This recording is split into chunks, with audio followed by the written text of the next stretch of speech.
Parang ganito, oh. Hindi malapot, hindi malabnaw.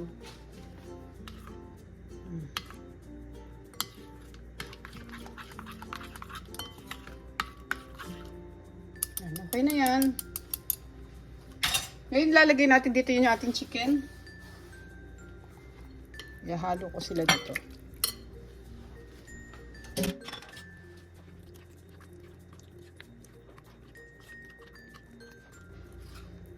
Okay. Pwede na tayo magprito.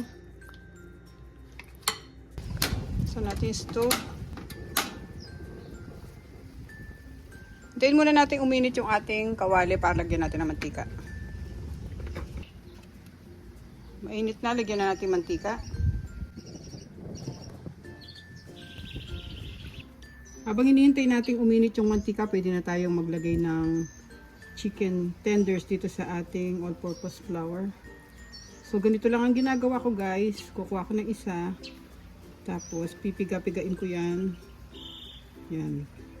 Para makapag-form tayo ng crumbs dito sa ating mga chicken tenders.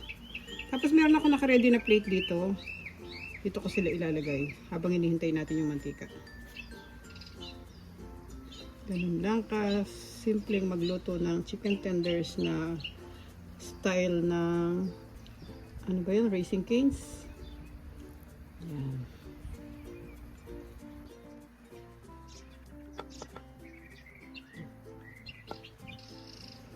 Natin naminit yung ating cooking oil. Saka natin sila ilalagay. Check natin yung mantika kung mainit na.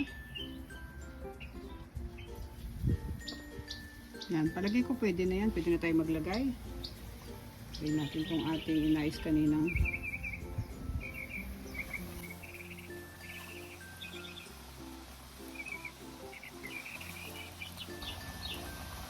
Yan. Apat na muna para hindi sila siksikan. Baliktarin natin. Hintayin natin sila mag golden brown bago natin sila tatanggalin.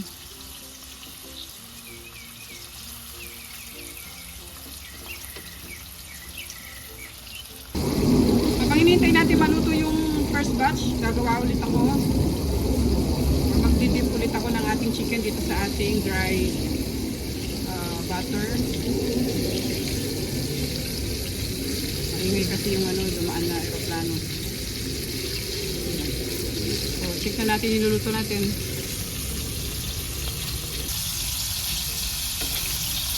Baliktarin pa natin ng isang beses. Malapit na sila maluto. Gusto natin golden brown. Pero tignan nyo, guys, oh.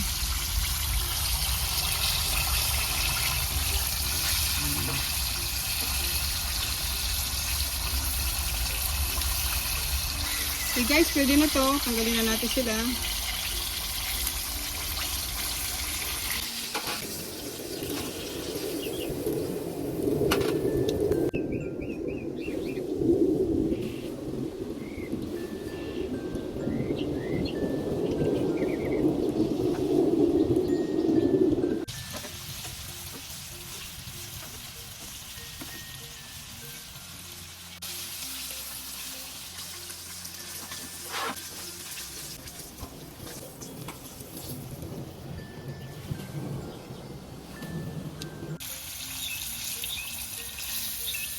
Okay guys, luto na lahat.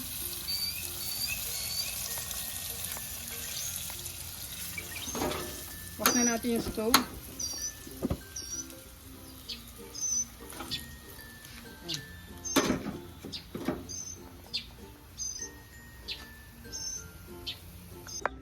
Siyempre, di kompleto yung ating chicken tenders kung wala tayong dipping sauce. So, ito yung ating dipping sauce. Bibigay ko sa inyo yung aking recipe.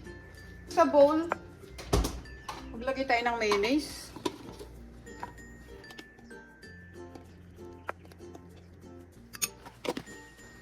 Tapos, lagay tayo ng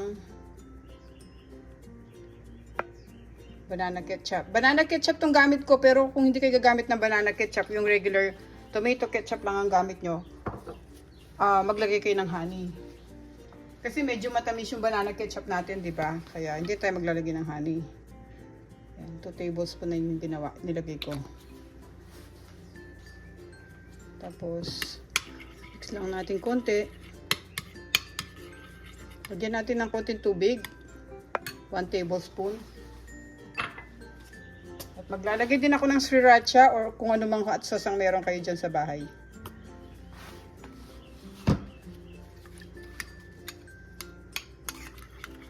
Mix lang natin yan hanggang sa magalo lahat.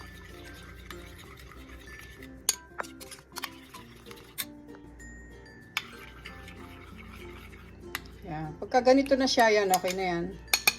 Pwede na tayo maglagay sa ating serving plate. Salansan na natin yung ating mga masarap na chicken.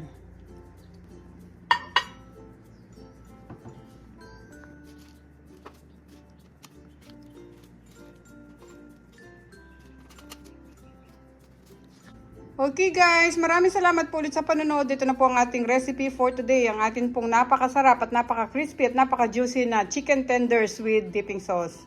Ito na po ang ating chicken tenders ala Raising Cane's. Salamat po ulit sa panonood guys. Ingat po tayong lahat. God bless po. Sana po nagustuhan nyo yung recipe natin ngayon. At pakicheck nyo rin po yung other videos namin. Maraming salamat po sa Diyos sa panibagong araw. Ingat po tayong lahat. God bless po. Ito try ko po itong isa para pakita ko po sa inyo kung gaano po talaga siya kalutong. Salamat po.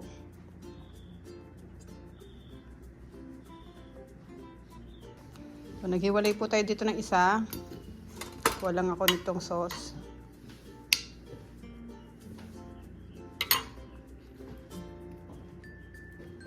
Okay, so.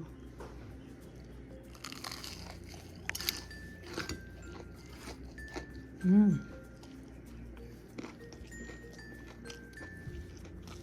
sarap.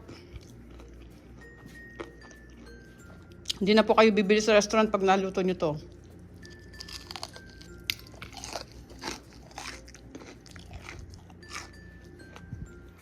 Okay guys, salamat po. Kain na po tayo. Ingat po tayong lahat. God bless.